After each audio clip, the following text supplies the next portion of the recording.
안녕하십니까. 안중근 목사입니다. 오늘은 예수님이 우리에게 가르쳐 주신 기도, 즉 주기도문의 구조에 대해 살펴보도록 하겠습니다. 앞서 말씀드린 대로 예수님이 가르쳐 주신 기도는 마태복음과 누가복음 두 군데 기록되어 있습니다.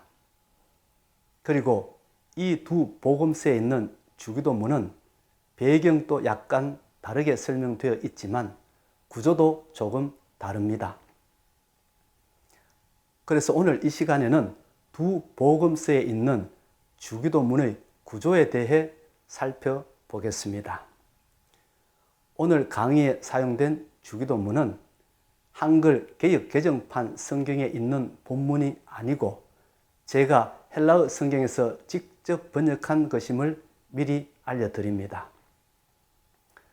제가 이렇게 하는 이유는 헬라어 성경은 한글 성경과 달리 주어와 목적어 그리고 능동태와 수동태 등 문법적인 요소들이 분명하게 나타나 있기 때문입니다.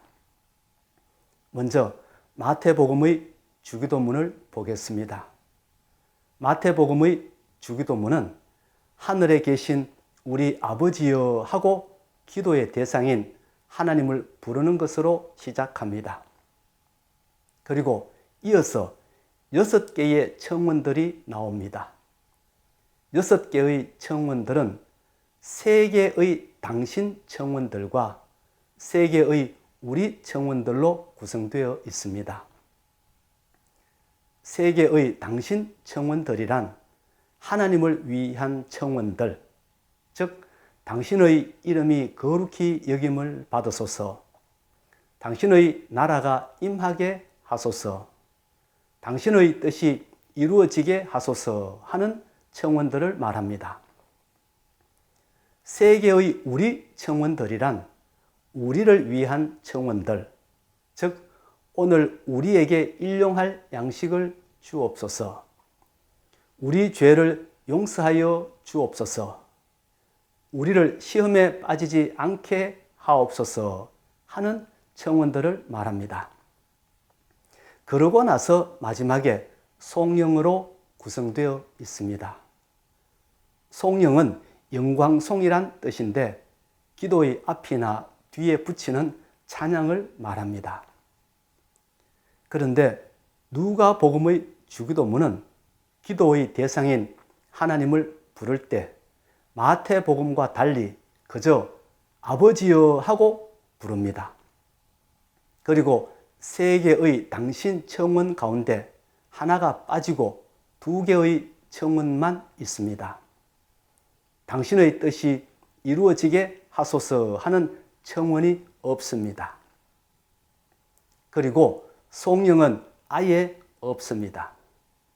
그러니까 누가복음의 기도문은 기도의 대상인 아버지를 부른 후에 5개의 청원들만 열거하고 끝납니다. 왜 그럴까요? 우선 한글 개역 개정판 성경에 있는 마태복음의 주기도문 본문을 다시 보겠습니다. 거기에 보면 송영이 괄호로 되어 있습니다. 그리고 이런 각주가 붙어 있습니다. 고대 사본에 이 괄호 내 구절이 없음. 이렇게 각주를 붙여놓은 이유는 아주 오래된 헬라어 사본일수록 송영이 없기 때문입니다. 이것이 무슨 말씀이냐 하면 신약 성경은 현재 원본이 없고 사본만 전해져 내려오고 있는데 원본에 가까운 사본일수록 송영이 빠져 있다는 뜻입니다. 이해하기 어렵지요? 이해하기 쉽도록 좀 더 풀어서 말씀드리자면 이렇습니다. 마태복음의 저자가 성경을 기록할 당시에는 인쇄라는 개념이 없었기 때문에 마태복음은 한 권만 기록되었습니다. 우리는 이것을 원본이라고 합니다. 그런데 복음이 여러 지역에 전파되고 그곳에 교회가 세워지자 교회는 성경이 필요했습니다. 예수님의 말씀을 알아야 신앙생활을 할 것 아닙니까? 그래서 교회는 원본을 보며 그것을 베껴 사본을 만들기 시작합니다. 그 후 교회가 계속 확장되자 교회는 더 많은 성경이 필요했습니다. 그래서 교회는 사본의 사본을 만들게 됩니다. 그러다 보니 후대에 갈수록 사본의 내용이 원본과 조금씩 다르게 됩니다. 물론 거기에는 사람들의 실수도 있었을 것이고 의도적인 첨삭도 있었을 것입니다. 아무튼 마태복음의 주기도문 같은 경우에는 후대에 베낀 사본일수록 성령이 많이 나타나고 원본에 가까운 사본일수록 성령이 나타나지 않았습니다. 그래서 한글 개역 개정판 성경은 성령을 괄호로 쳐놓고 고대 사본에 이 괄호 내 구절이 없음 이라는 각주를 붙여놓게 된 것입니다. 그렇다면 어떻게 된 것일까요? 마태복음의 주기도문에 있는 성령은 하나님의 말씀이 아니고 사람들이 만든 것일까요? 그래서 그 부분을 빼고 낭송해야 할까요? 아닙니다. 원래 유대인들의 기도 관행에 따르면 기도의 마지막에는 성령이 반드시 들어갑니다. 하나님께 영광을 돌리는 성령 없이 끝나는 기도란 있을 수 없기 때문입니다. 성령이 빠진 누가복음의 주기도문이 더 오래된 기도문이라 해도 그 기도 끝에는 항상 하나님께 영광을 돌리는 성령이 있었습니다. 기도의 마지막은 성령으로 끝난다는 것은 그 당시 사람들에겐 너무나 당연한 것이었기 때문에 누가복음에는 성령을 생략했던 것입니다.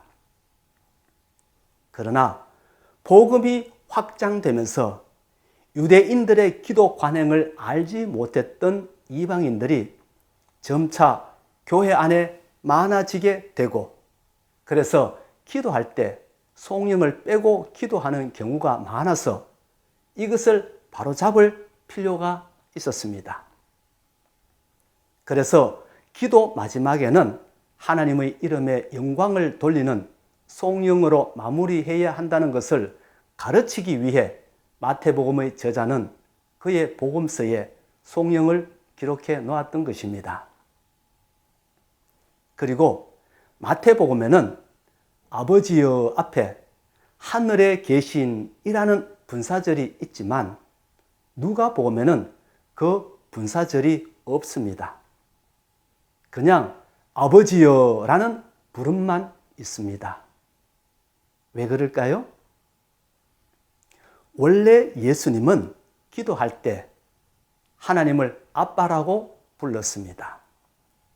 아빠는 아람어로 아버지라는 뜻입니다. 우리나라에서 어린 아이들이 아버지를 향해 아빠하고 부르는 것과 똑같은 말입니다. 물론 하나님을 아빠로 부른 경우는 구약 성경에서 찾아볼 수 없는 독특한 것이었습니다. 더군다나 유대인들의 입장에서 보면 하나님을 모독하는 것처럼 보일 수 있었습니다.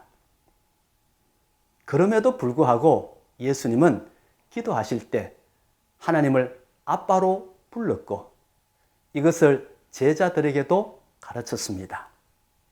그래서 제자들도 기도할 때 예수님을 따라 하나님을 아빠라고 불렀고 이러한 전통이 누가복음의 주기도문에 그대로 반영되었던 것입니다.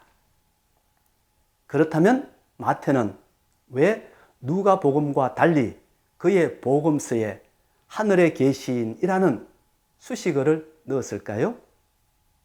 그것은 주께서 가르쳐 주신 기도가 초대교회 예배 때 계속 사용되면서 예배용으로 발전하였기 때문입니다. 다시 말씀드려서 아빠라는 칭호를 더 장엄하게 표현하기 위해서 추가한 것입니다. 그리고 누가복음의 주기도문에는 마태복음의 주기도문에 있는 세 번째 청원, 즉 하나님을 위한 청원 하나가 생략되어 있는데 그 이유도 살펴보겠습니다.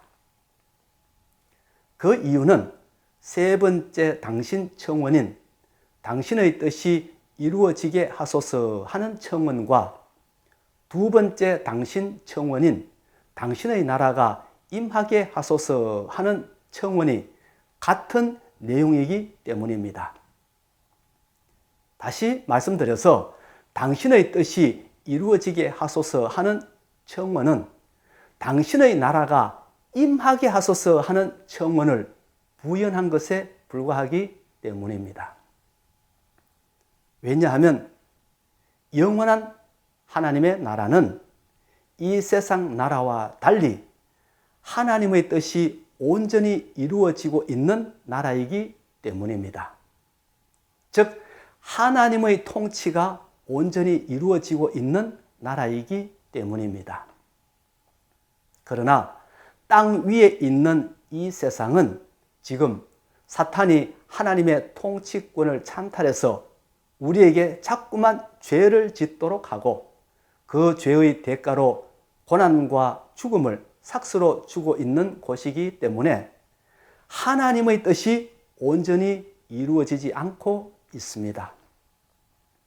그래서 예수님은 당신의 뜻이 하늘에서 이루어진 것처럼 이 땅에서도 속히 이루어져서 당신의 나라가 온전히 세워지게 해 주시기를 기도하라고 말씀하셨던 것입니다. 그런 점에서 볼 때 마태는 두 개의 당신 청원을 세 개로 만든 셈이 됩니다. 마태는 왜 이렇게 했을까요? 그것은 세 개로 된 우리 청원과 짝을 맞추기 위해서였습니다. 누가복음의 주기도문으로 기도해도 무방하지만 이렇게 하는 것이 예배용으로 훨씬 세련된 형식을 갖춘 기도문이 될 수 있기 때문입니다. 우리가 이렇게 주기도문을 세밀하게 분석하는 이유는 예수님이 가르쳐 주신 기도의 핵심이 어디에 있느냐를 확인하기 위함입니다. 그렇다면 주기도문의 핵심은 어디에 있을까요? 지금까지 분석한 바로는 주기도문의 핵심은 결국 하나님의 나라에 있음을 알 수 있습니다. 하나님의 나라가 이 땅에 임하도록 해달라는 것이 주기도문의 핵심임을 알 수 있습니다.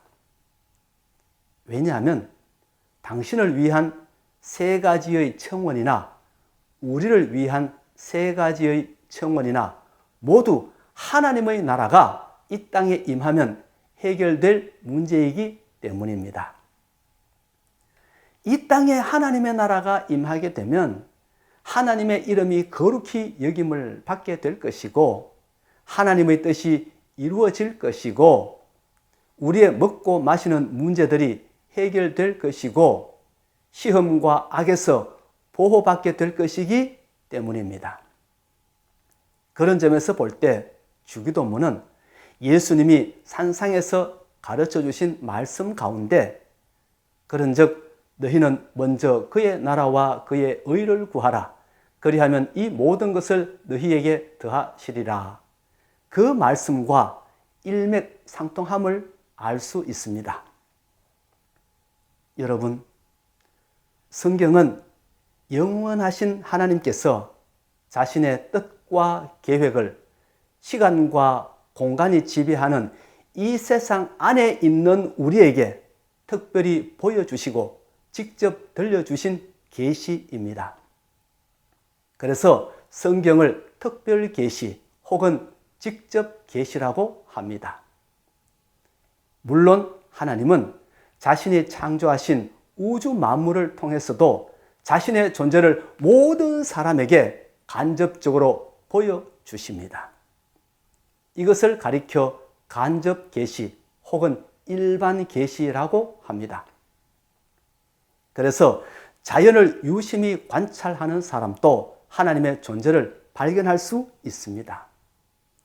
그러나 간접 계시 혹은 일반 계시로는 하나님의 뜻과 계획을 올바르게 이해할 수 없습니다. 왜냐하면 자연은 일반적이고 보편적이지만 인간의 삶은 구체적이고 다양하기 때문입니다. 그리고 인간은 그런 구체적이고 다양한 환경 속에서 하나님을 찾고 그 하나님께 질문하기 때문에 하나님의 대답 또한 다양하게 그리고 구체적으로 주어집니다. 예를 들어 볼까요? 복음서가 4권씩이나 있다는 것이 바로 그 증거입니다. 예수님은 한 분이신데 복음서는 4권이나 있습니다. 그리고 그 복음서마다 배경과 구조와 내용이 조금씩 다릅니다. 왜 그렇습니까? 삶의 자리가 다르기 때문입니다. 사람들이 처한 정황이 다르고 고민이 다르고 해법이 다르기 때문입니다. 그러므로 우리가 성경을 볼 때 이런 점을 간과해서는 안 됩니다. 성경 속에는 하나님의 말씀과 함께 사람들이 살아가는 삶의 자리가 메타데이터처럼 들어가 있기 때문에 이것을 분리해서 봐야 합니다. 그리고 그 메타데이터를 통해 그 사람들의 정황을 알아야 합니다. 그래야만 하나님께서 그 말씀을 통해 주시고자 하셨던 메시지를 바르게 찾을 수 있습니다. 성서 신학에서는 이런 해석 방법을 가리켜 역사 비평학이라고 합니다. 하나님은 보편적 상황 가운데 있는 사람들에게도 말씀을 주셨지만 대개의 경우는 어떤 특정한 역사적 정황 가운데 있는 사람들에게 말씀을 주셨기 때문에 그 말씀을 통해 주시고자 했던 하나님의 메시지를 바르게 이해하려면 먼저 그 말씀을 받은 사람들의 역사적 정황을 알고 그 다음에 말씀을 해석해야 한다는 것이 역사 비평학입니다. 저의 주기도문 해석도 이러한 역사 비평학으로 말씀을 연구하였기 때문에 처음 듣는 분은 조금 생소하게 들릴지도 모르겠습니다. 그러나 몇 번 들어보시면 지금까지 듣지 못했고 보지 못했던 새로운 세계를 보고 듣게 될 것입니다. 오늘은 여기까지 하겠습니다. 다음 시간에는 주기도문의 내용과 메시지들을 살펴보겠습니다. 그럼 다음 시간에 뵙겠습니다. 안녕히 계십시오.